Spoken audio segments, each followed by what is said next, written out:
Hi guys, so welcome ulit sa ating YouTube channel. Ito na yung lesson 30 sa ating complex analysis. Ito na yung Laurent series.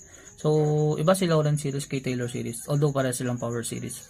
Okay, so theorem, suppose that the function f is analytic throughout an annular domain. So, meaning ng annular is, yung annulus, alam mo yung annulus, dalawang circle siya. So, may dalawang circle, tapos yung parang donut something nun, yun yung annulus niya. Tama. So, sabi nga niya, throughout an annular domain, R1 less than Z minus Z naught less than R2. Okay, then at each point in the domain, f of z has the series representation, which is the Laurent series. So, Laurent series is just the power series representation.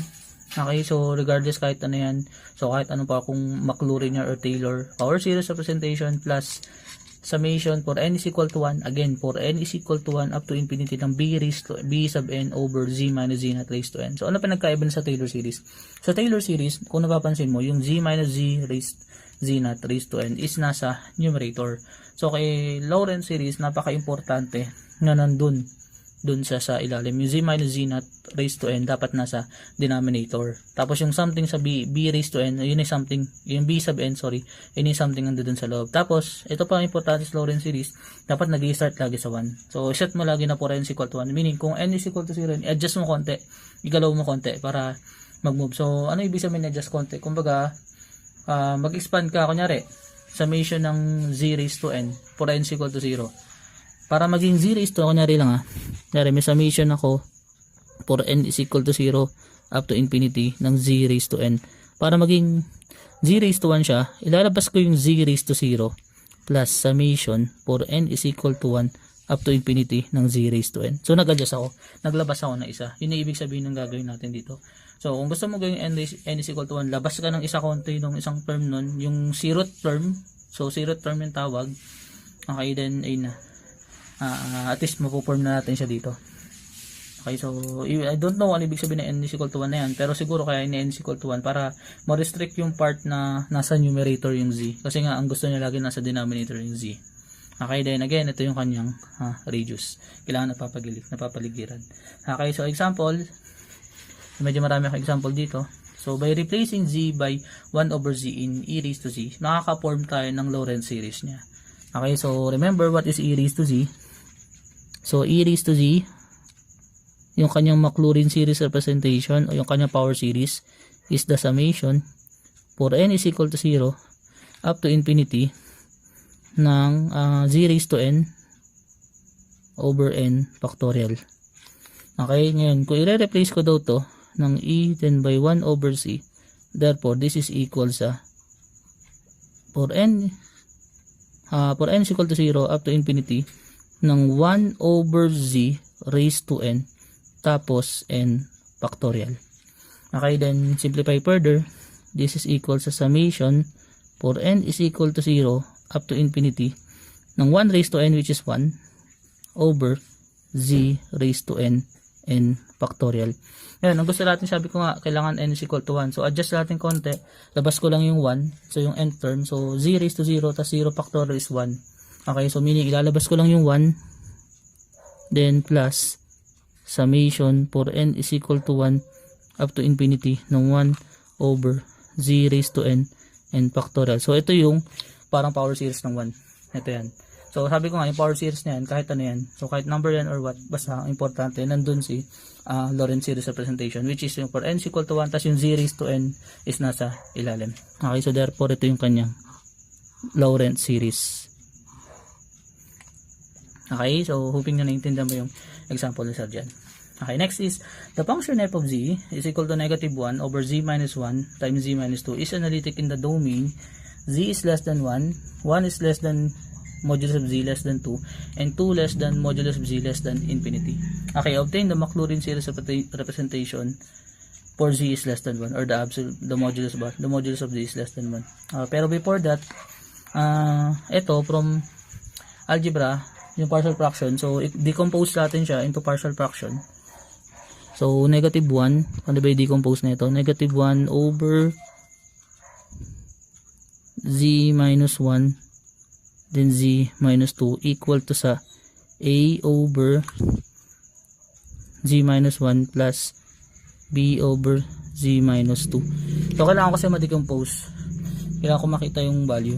So next is i-multiply natin sila lahat by z minus 1 times z minus 2. Ito ay negative 1 na lang. Then this is a times z minus 2 plus b times z minus 1. Tama. So if z is equal to 1, okay, if z is equal to 1, this is negative 1 is equal to a times negative 1 plus b times 0. Kasi kaya nga b. Okay, so therefore, what is the value of a? So this implies the value of a is 1. Yun, if z is equal to 2, this implies that negative 1 is equal to a times 0 naman plus b times 1, in which this implies that b is equal to negative 1. So therefore, yung decompose function niya, this is equal sa 1 over z minus 1 minus 1 over z minus 2. Ito yung decompose fraction niya. Okay, so yan ang gagamitin natin para ma-obtain lahat to. Okay, so we start with this. So sabi niya, obtain the Maclaurin series representation at z is equal to 1. So ayun yung gamit natin yung f of z na yun. So sulat ko lang dito. Paano ba isulat yung domain nito, by the way? Drawing ko siya. Okay, so una is meron siyang radius 1. Somewhere dito. Okay, pangalawa is meron siyang somewhere dito. Ito yung sa may 2. So ito yung unang domain. Ito yung unang D1. D sub 1, z is less than 1. D sub 2 is somewhere 1 and 2. Okay, assuming ito ay 1, tas ito ay 2. Tas D sub 3 is yung pataas. Yung labas na. Okay, so napansin mo, annulus dito. So dun yung sa D sub 2, pag kinuha natin yung pangalawa, yun ay Laurent. Sa una, Maclaurin lang. Okay, kaya ganun yung binapagawa. Okay, so let's obtain the Maclaurin series representation at z is equal to less than for modulus of z is less than 1. So, paano gagawin dyan? Okay, so sulat ko lang si function na. So yung f of z daw is equal to 1 over z minus 1 minus 1 over z minus 2. Okay, lalabas ko lang yung negative para maging negative to of 1 over 1 minus z para dito. Then labas ko yung negative, magiging positive to ng 1 over 2 minus z. Kaso nangyari, yung ating modulus is z is less than 1. So dapat yung 2 dito mailabas natin. Okay? So kunyari nilabas ko din yung 2, naktorot ko yung 2 dyan. So kailangan, ang tanong, kunyari, since z, yung modulus of z is less than 1, obvious naman na yung modulus ng z over 2 is less than 1 din. Kasi nga andyan eh. Kumbaga kinalahati ko, mas less than 1. So ibig sabihin pwede kong gawin yung bala ko. Ulit ha, ipapaktorot ko kasi yung 2 dito. Okay? So mangyayari, this is negative of 1 minus z plus 1 over 2 multiplied by 1 na lang to kasi pinaktorot ko yung 2, then minus z over 2. Okay, ayun yung gusto kong gawin. So ibig sabihin itong dalawang to, yung 1 over 1 minus z, pwede na mag-undergo ulit dun sa alam natin.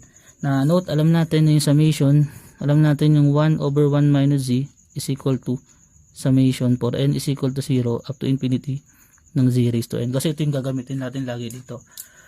Okay, since wala naman involved na e raised to something, hindi tayo gagamit ng cosine or sine or sinh. So since ganyan na function, ito yung gagamitin natin usually dyan. Okay, so ito yung setup natin. So sa una, okay na tayo. Obvious na yung una. Ang mangyayari na, ito na lang ay magkakaroon ng negative summation for n is equal to 0 up to infinity ng z raised to n. Then plus 1 half, then summation for n is equal to 0 up to infinity ng z over 2 raised to n. Okay, then arrange ko lang konti yan. That is equal sa negative summation for n is equal to 0 up to infinity ng z raised to n plus, papasok ko na yung 1 half sa loob kasi 2 raised to n sa ilalim yun eh. So papasok yung 1 half o 2 sa ilalim, so maging 2 raised to n plus 1 yun. Tama, so that is summation for n is equal to 0 up to infinity ng z raised to n. Tapos papasok ko na yung 2. So that is 2 raised to n plus 1 para sa padali. Okay? So therefore, ito yung kanyang Maclaurin series representation. So sir, pwede po ba i-simplify yan? I think pwede naman kasi parehas naman merong z sub n. Okay? So, or pwede siya ganito. This is summation for n is equal to 0 up to infinity ng negative, kasi negative yon, negative ng negative 1 plus 1 over 2 raised to 2n plus 1 multiplied by z raised to n. So pwede yan. Actually pwede nga yan. Pwede naman yung ganyan, ipapactor. Basta as long as may parehas silang z raised to n. Okay, so ganyan yung gagawin natin pag Maclaurin series. Ngayon ito yung problema. Next, obtain the Lorentz series. The Lorentz series naman niya in which 1 less than modulus of z less than 2. So dito na tayo sa annulus na. So expected natin dapat may n is equal to 1 dyan. Okay, so ano naman gagawin natin dyan? Okay, so dito naman para ma-obtain natin Lorentz series, so assume ulit na yung radius is magli-less than 1. So gusto ko mag-less than 1 para bago ko i-manipulate tong part na to, kasi ilalagay ko rin naman to. Kasi 'di ba ito ilalagay ko rin naman to. So hihingi tayo ng suggestion dun sa ating given. This is 1 minus z minus 1 over z minus 2. So gawin ko rin sunod. This is negative ng 1 over z minus 1. Sorry, 1 minus z na pala. 1 minus z, then plus 1 over 2 minus z. Okay, so mula dito sa expression na to, itong 1 less than modulus of z, then 2.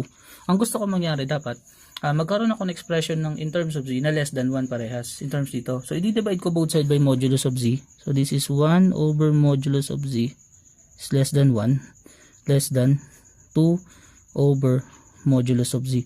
So may dalawang klase ako nakuha dyan. Una is yung 1 over modulus of z. So assuming minodulus ko na yung 1 is less than 1. So okay na tayo doon. So meron ako nakuha isang less than 1. Pangalawa, nakuha ko 1 is less than modulus of 2 over z, in which hindi pa pwede. Ngayon, babaliktarin ko yan, magbabalik yung inequality. So pag nagbaliktad yung inequality, this is 1 greater than modulus ng z over 2. So this suggests, ito less than 1 na rin to.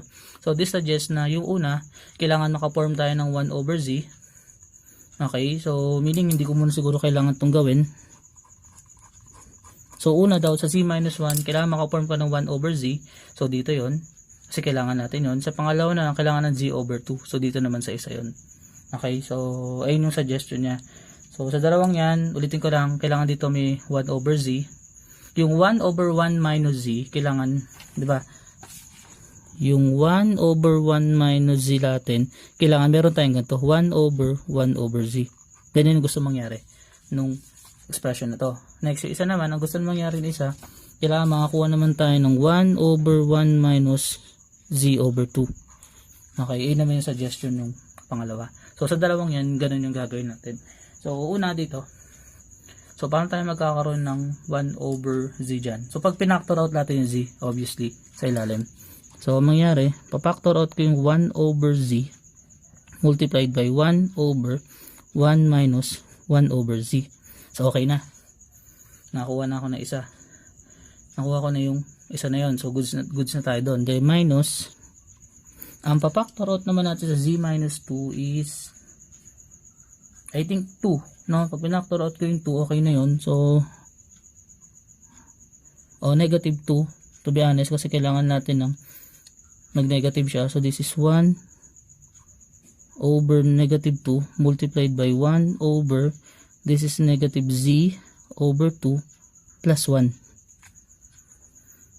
Okay, then arrange ko lang konti para makita natin yung gagawin. This is 1 over z multiplied by 1 over 1 minus 1 over z. Then ito ay plus 1 half ng times 1 over 1 minus z over 2. So dalawa na. Okay na. So goods na tayo kunin yung itong part na to. Okay na. So again gagawin nyo lagi yan. So ang suggestion dapat lagi less than 1. So dito kayo hingi ng suggestion kung saan siya less than or equal, tapos gagawin natin dito sa part na yan.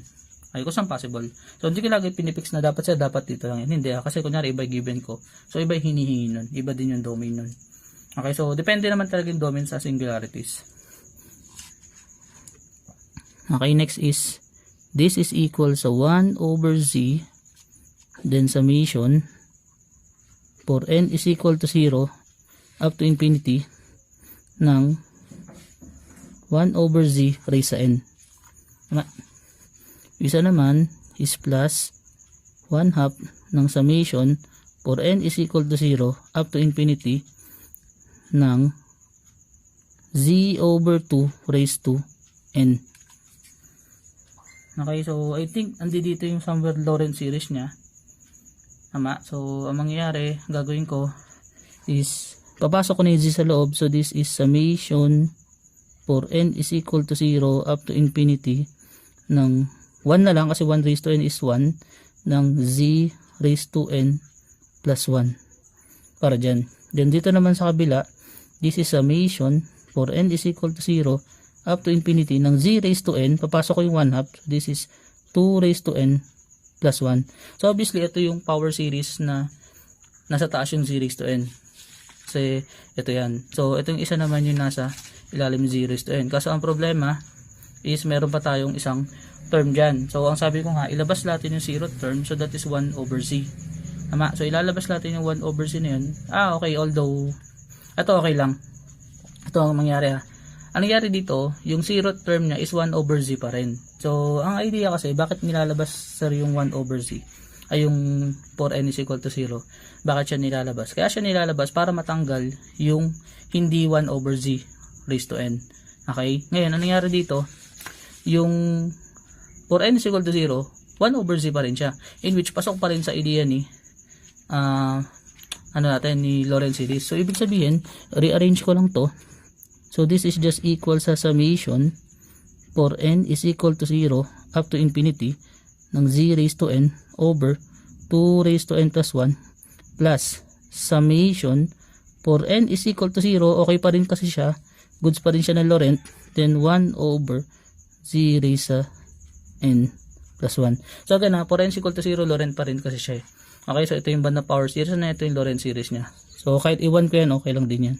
So therefore, ito na yung kanyang Lorentz series expression, representation, sorry. Okay, so may dadagdagan ko, 'di ba? Nga Lorentz series to.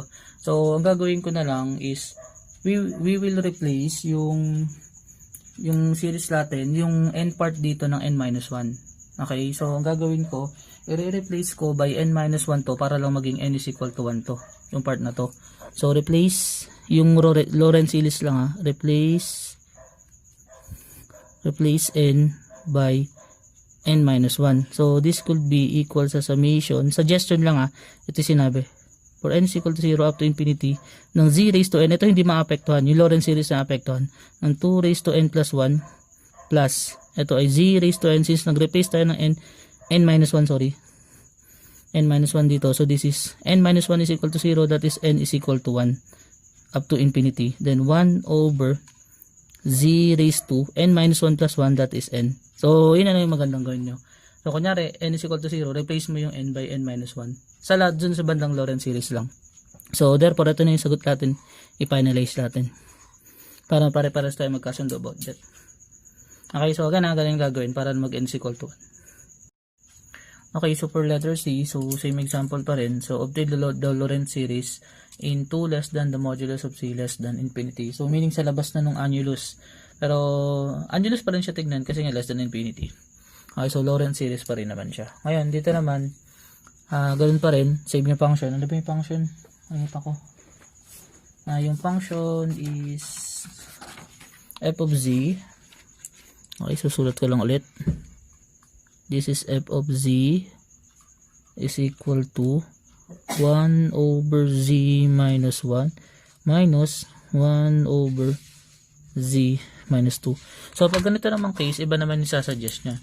I-divide pa rin natin both side by c. So ang mangyayari, this is 2 over modulus of z less than 1. Okay, then this suggests na this implies na si 2 over z is less than 1. So nakuha pa rin natin yung less than 1. Yan. Dito kasi walang, ito, yung 2 over z possible lang dito makuha, dito hindi. Okay, pero dito baka possible makakuha rin tayo nito. Also, it is possible na yung 1 over z is less than 1. Since 2 over z is less than 1, therefore 1 over z less than 1 din yan. Okay, kasi yun naman yung gagawin natin sa isa. So again, ganito gagawin naman pag up to infinity. So yung kaninang way, less than 1 naman, yun naman yung pag in between sa dalawang number. So ito naman pag infinity.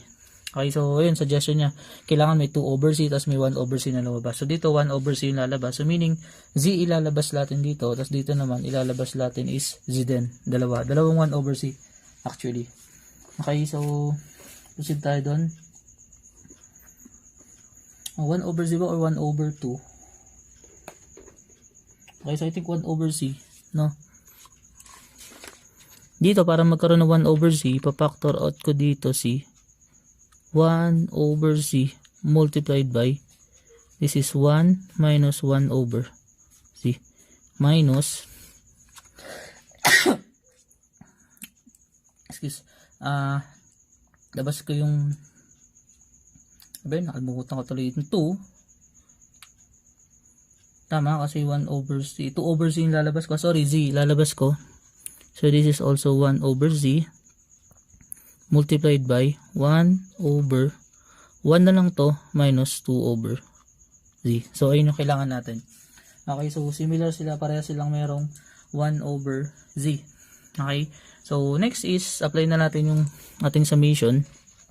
This is 1 over z multiplied by summation for n is equal to 0 up to infinity ng 1 over z raised to n minus 1 over z, then summation, so dito naman yan, summation for n is equal to 0 up to infinity ng 2 over z naman raised to n. Okay, so check lang natin na ang mangyari, ito 1 raised to n, 1 lang, tapos z raised to n, tapos pasok ko yung z raised to n plus 1. Okay, so parehas na maklurin. So this is summation, okay, for n is equal to 0 up to infinity ng 1 over z raised to n plus 1 kasi may z na papasok. Minus dito, papasok ko rin yung z. This is summation for n is equal to 0 up to infinity ng 2 raised to n over z raised to n plus 1. Okay, so I guess pwede ko pagsamahin kasi may parehas na 1 over z raised to n. So merong 1 dito tas 2 raised to n. So this suggests na ito ay equal sa summation for n is equal to 0 up to infinity ng 1 minus 2 raised to n. Okay, then this is 1 over z raised to n plus 1. So ang gusto natin, kailangan maging Lorentz series. So ang gagawin ko, replace natin yung n by n minus 1. So replace n by n minus 1. Okay, although maklurin pa naman yan. So pag ni-replace natin by n minus 1 yan, the result will be, ito na, this is summation for n is equal to 1 up to infinity ng 1 minus 2 raised to n minus 1 tapos 1 over z raised to n. So therefore ito na yung kanyang Lorentz series compact form or representation.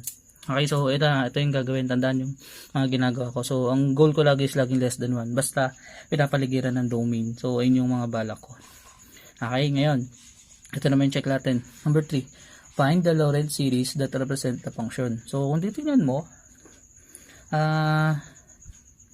yung kanyang less than 0, meaning ano siya eh, kumbaga throughout the whole domain, kanya from 0 to infinity, meaning sa buong complex plane, ako ay may Lorentz series representation. So to 0 to infinity, yun yung parang annulus ko yung mismong complex plane except 0.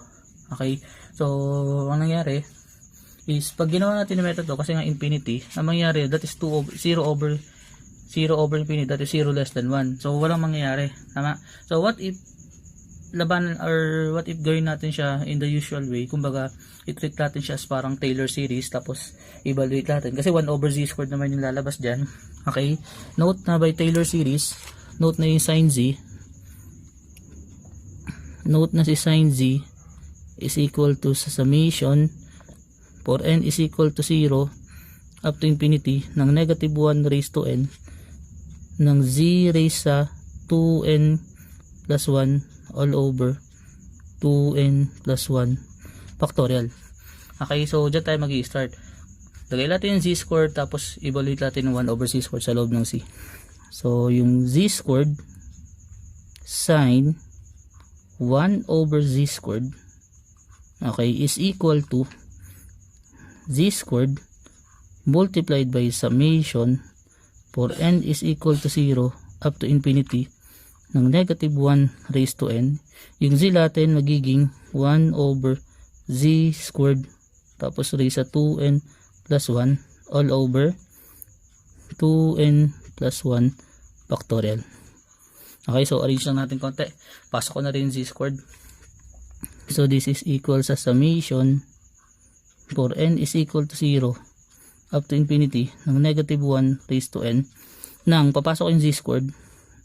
So 1 raised to 2n plus 1 is 1 pa rin. Wala namang mangyayari dyan. So this is z squared over z squared raised to 2n plus 1.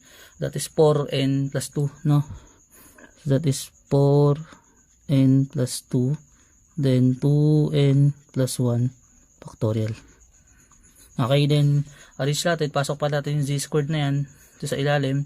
So magiging result niya, that is equal sa summation for n is equal to 0 up to infinity ng negative 1 raised to n. Okay, multiplied by 1 over 2 minus 2, that is mawawala, no, kasi negative 2 yun eh. So that is z raised sa 4n then 2n plus 1 factorial. So yan ay magiging sagot. Ngayon, ang gagawin ko is i-replace nga natin dapat yung n by n minus 1. Tama? So para mabago. Kasi pag ni-replace natin by n minus 1, magbabago yung sense dito. Okay? Ang mangyayari, pag n minus 1 yan, magbabago yung sense nung alternating nung sign natin. So what if, ilabas ko na lang yung mismo 0, yung unang tinuro ko sa inyo. Yung unang sinabi ko is, evaluate ko yung term na n is equal to 0. So for n is equal to 0, this is negative 1 raised to 0. So gagawin ko, this is negative 1 raised to 0, that is 1. 1 over z raised to 4 times 0 is 0 raised to z raised to 0 is 1. Then 2 times 0 plus 1 is 1 factorial. So meaning 1 lang to, then 1 lang to. So meaning may lalabas lang ako na 1 plus summation for n is equal to 1 up to infinity ng negative 1 raised to n over z raised to 4n tapos 2n plus 1 factorial. So bakit siya Maclaurin series? Maclaurin series kasi yung z raised to n is nasa ilalim pa rin natin. Okay, so therefore ito yung kanyang Laurent series representation. Maclaurin tuloy ako ng Maclaurin. So Laurent siya, sorry. Okay, so yan yung method pag may mga annulus or something na annulus nga yung pinag-uusapan, I mean. Ngayon, what if naman ang ginawa is, kunyari, find the Laurent series about the integrated singularities for each of the following function. So, ano naman ibig sabihin ng singularities? Ito yung zeros. Ito yung kung saan yung function o yung complex function natin is mag-undefined. Tulad na ito. Itong function na to, mag-undefined siya for z is equal to 1. Kaya yung singularities niya is 1. Tama? Next example, ito, yung kanyang singularity is 0. Kasi mag-undefined siya pag z is equal to 0. Kaya singularity. So, kaya nga, pinapakuha mo yung Laurent representation niya pag z is equal to 0. Ibig sabihin, iwas yun dun eh. Parang annulus siya dun eh. Yung part siya na parang hindi siya kasama. So, meaning, from 0 outside, then up to infinity. Then ito, from negative 2. So, meaning, ang ibig sabihin, negative 2, labas yun dun. So, negative 2 pababa, tapos negative 2 pataas. Yung kukunin ko baga, negative 2, negative 1.9, tapos negative 2.01 yung mga kinukuha natin. So, kaya nga para siyang outside annulus naman yung ginagawa natin dito. Okay, so iba naman yung technique pag singularities yung given. Ano ba yung technique na may sasuggest ng sir? Okay, so ang suggestion is ililet natin na u yung z minus 1, yung ilalim. Dito, ang suggestion ko dito is ilet natin na si z minus 1 is equal to u. Okay, so ano ibig sabihin? Therefore, ano value ng ating z dito? Ang value ng z natin dito is u plus 1 is equal to c. So, ayun na yung magiging value. So, meaning, papalitan ko lahat yung e raised to 2z. So, meaning from e raised to 2z over z minus 1 raised to 3. Magbabago yan. Lahat ng z papalitan na ng u plus 1. So, ito ay e raised to 2 times u plus 1. All over, this is u plus 1. So, this is u plus 1 minus 1 raised to 3. Okay, then simplify lang natin further. This is e raised to 2u times e raised to 2 kasi pinaghiwalay ko na. Then all over u raised to 3. Okay, so ang merong Lorentz series representation dyan is merong Maclaurin series representation na is e raised to 2u. So itong dalawa, e squared over u cube is isa-settle natin. So ang mangyayari, this is e squared over u cube multiplied by e raised to 2u. Tapos apply natin yung kanyang Lorentz series. Yung Maclaurin series representation. So this is e squared over u cube multiplied by summation for n is equal to 0 up to infinity ng 2u siya. So diba z raised to n yun. So ito ay 2u raised to n over n factorial. Tama, kasi yun yung z raised to n over n factorial e raised to z natin eh. Okay, then ang mangyari, simplify natin further, this is equal sa e squared over u cube. Then I think mas maganda expand ko na lang. Okay, so I think mas maganda expand ko na lang siya. Expand ko na para ma-multiply ko to isa-isa para makita natin yung pagiging Lorentz niya. So this is 2u for n is equal to 0.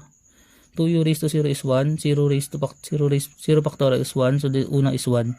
Then plus 2u over 1 plus 2u squared over 2 factorial plus 2u cube over 3 factorial plus dot plus.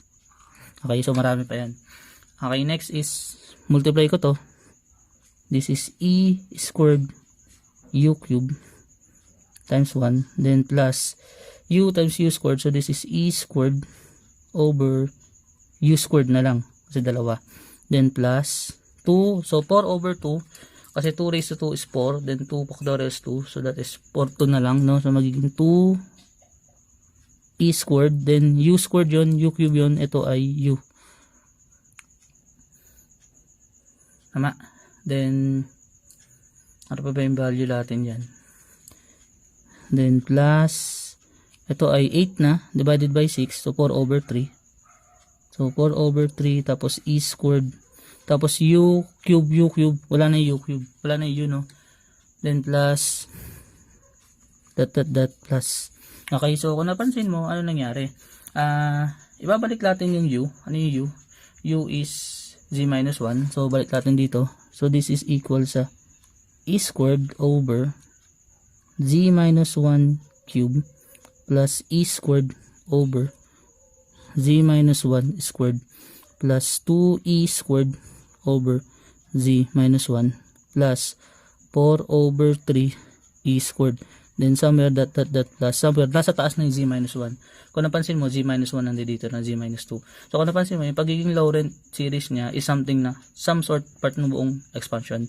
Okay, so naging dating lang is in first 3 term Lorentz term pa ng Lorentz series, then bigla siya magiging Maclaurin. Pero although Lorentz series pa rin siya, ang mangyari lang, this is just for n is equal to 1 up to 3 lang, hindi up to infinity.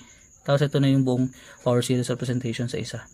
Okay, so ito yung somewhere Lorentz series, pero for n is equal to 1 up to 3 lang, kasi hanggang doon lang naman siya tumigil. Okay, so hoping na intindihan mo yung sinabi ko dyan. Okay, so for letter B, hindi ko na kailangan mag-let pa ng u para dito, I think. So enough na dito yung kunin ko na agad yung, kaya lang ako nag-let kanina ng u para masabay na yung singularities. Dito singularities and 0, so meaning Maclaurin series pa rin yung, actually Maclaurin pa rin yung kinukuha. Yung Lorentz is not a Maclaurin, ha? Hindi rin siya Taylor. Again, ang ginawa ko lang kanina is inatake ko siya through Taylor na approach kasi may z minus 2 siya, pero Lorentz pa rin lumabas sa kanya. Pero dito naman, ang attacking gagawin natin is parang maklurin lang siya, iti-treat natin siya as 0, then, ayun nga, iwalay mo natin, isolate lang natin to. So, I think ito yung mangyayari dito.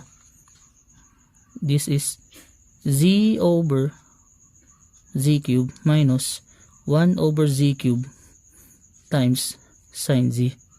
Okay, so obviously, this is just equal sa 1 over z squared minus 1 over z cube multiplied by yung Maclaurin series ng sin z is summation for n is equal to 0 up to infinity ng negative 1 raised to n ng z raised sa 2n plus 1 over 2n plus 1 factorial.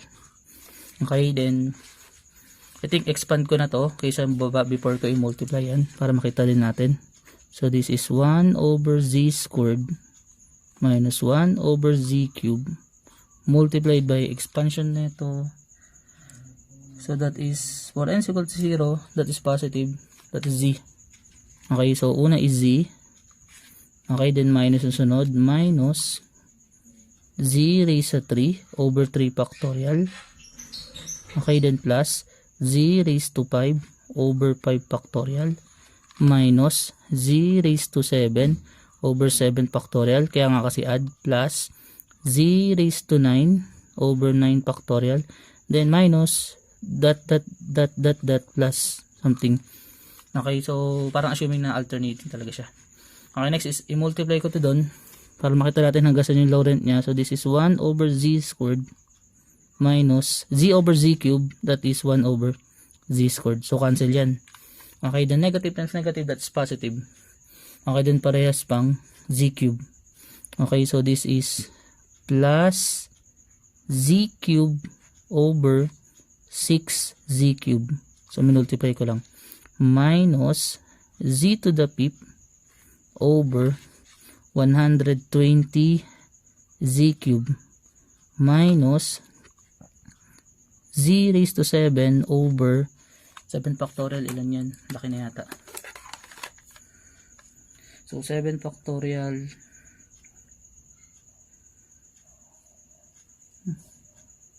Nakalimutan ko pa yung factorial dito. Multiply ko na nga lang. 7 times 6 times 5 times 4 times 3 times 2 times 1. 540, sorry. So this is 5040 z cube. Tapos ito positive, sorry. Then negative dito, z raised to 9 over. So that is 9 times 8 times 7 times 6 times 5 times 4 times 3 times 2. 9 times 8 times 7 times 6 times 5 times 4 times 3 times 2 times 1. So 3628. That is 362880 z cube. Then magiging plus to that minus. Okay, then simplify natin further. That is cancel tong una. So magiging tira is 1 over 6 para dyan minus z squared over 120. Okay, then plus z to the fourth over 5040 minus z to the 6 over 362880, then plus that minus. So kung napansin mo, hindi siya Laurent. Okay, so meaning itong function to is not a Laurent series, although sinabi na obtain the Laurent series representation, pero again ang nangyari nga, hindi siya Laurent series kasi nga nung isinama ko na yun, ngayon nangyari, hindi natin nakuha literal.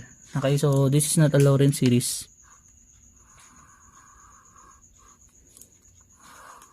Kasi obvious naman walang z raised to n sa ilalim. Not a Laurent. Okay, but this is a Maclaurin series. Okay, obviously na Maclaurin series. Actually, Taylor series. Ganun. Okay, next is now letter C. Okay, so for letter C, z minus 3 sine 1 over z plus 2, where the singularity is negative 2. So, since may singularities na hindi 0, therefore let ulit natin, no? Let natin yung z plus 2, in which yan siya mag-0. So, let natin na u is equal to z plus 2. So, therefore, what is z? u minus 2 is equal to z. Okay, so ano yung z minus 3? So z minus 3 is equal to, yung z is u minus 2, so u minus 2 minus 3, which is equal sa u minus 5. So yung z minus 3, u minus 5 daw. Okay, so rate ko lang.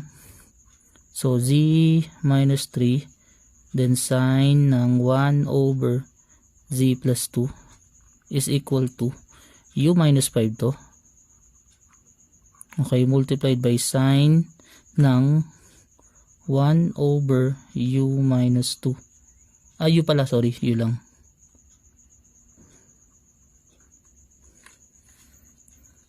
Okay, so that is 1 over 1 minus u. So next is, this is equivalent sa u minus 5. Then the Laurent compact form nito is summation for n is equal to 0 up to infinity ng negative 1 raised to n. Okay, then 1 over u raised to 2n plus 1 all over 2n plus 1 factorial. Okay, so ikaw mamememorize mo rin habang nagsusulat kayo. Okay, then this is equal sa u minus 5. Expand ko lang yan, or simplify ko muna rather.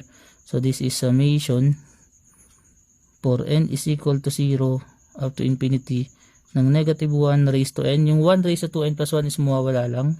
1 lang siya. So this is u raised to 2n plus 1.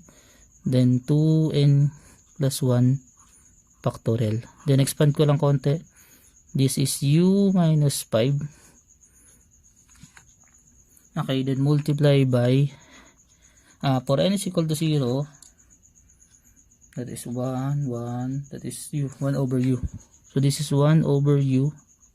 Then for n is equal to 1, that is negative 1 over u raised to 3. Tapos may 3 factorial. So 6u raised to 3 plus 1 over, pag 2 na siya, pag 2 no, dito pag 0, 1, pag 2, so pag 2 is 1 pa rin, then positive na, then 2, that is u raised to 5, tapos 5 factorial, 120.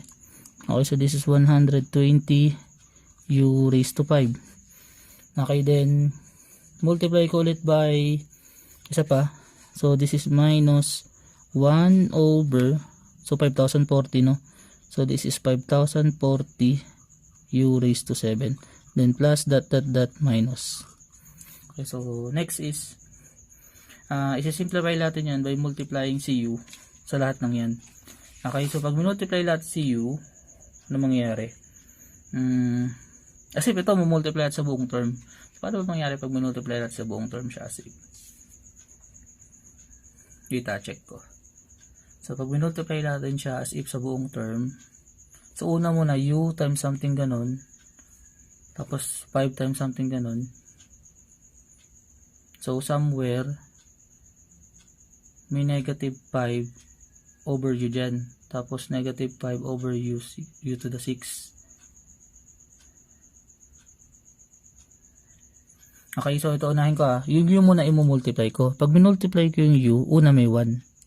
So unahin ko lang u So minultiply ko siya doon, dito, dito, tapos doon. So assuming na na-multiply ko sa lahat, si u lang muna.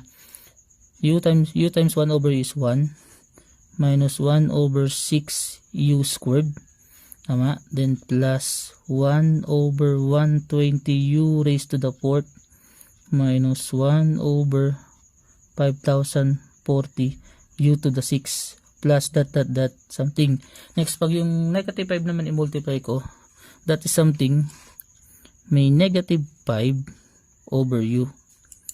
Okay, then magiging positive 5 over 6 u cube.